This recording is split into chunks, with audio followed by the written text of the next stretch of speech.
ìmọ̀ràn pàtàkì rèé o fún ẹ̀yin olùgbọ́ wa. àṣìlò oògùn tàbí lílo oògùn lọ́nà tí ò yẹ ó ń ṣokùnfà àwọn ìlera oríṣiríṣi tó ń ṣẹlẹ̀ sí àwọn àgbà wa o. bẹ́ẹ̀ ni kí ẹ tó ra oògùn ẹ rí akọ́ṣẹ́mọṣẹ́ apòògùn yín kí ẹ béèrè ọ̀rọ̀ lọ́wọ́ wọn. ẹ̀yin ọmọ tí ẹ bá ṣàkíyèsí àwọn nǹkan tó kù díẹ̀ káàtó ní àgọ́ ara ní ìlera àwọn àgbàlagbà yín ẹ tètè tọ̀ àwọn elétò ìlera lọ kí ẹ tètè mọ ọ̀nà tí ẹ máa gbé gbà tí ó bá nílò àwọn àtúnṣe kí ẹ tètè mọ̀. a fẹ́ kí ẹ mọ̀ wípé kò sí àyípadà tí ó kéré o.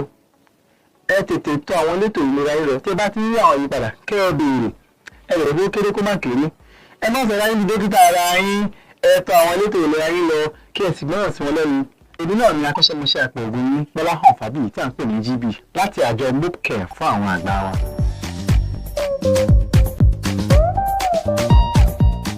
ní àjọ Mopcare à ń ṣe ìgbìrò ìkọ́ni àti agbátẹrù ètò ìtọ́ni sí ìgbé ayé rere fún gbogbo ènìyàn tí ó wà lẹ́nu iṣẹ́ kan tàbí òmíràn.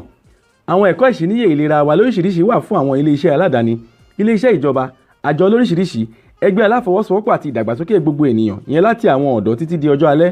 à ń ṣe àkópọ̀ ìkẹ́kọ̀ọ́ fún àwọn tí ó ń ṣe ìpalẹ̀mọ́ ìfẹ̀yìntì tàbí àwọn tó ti fẹ̀yìntì lẹ́nu iṣẹ́ yálà bóyá ti aládàáni tàbí ti ìjọba. a sì tún ṣe agbátẹrù ìtọ́jú ìlera àwọn àgbà yálà ní ọ̀kọ̀ọ̀kan tàbí ní àpapọ̀.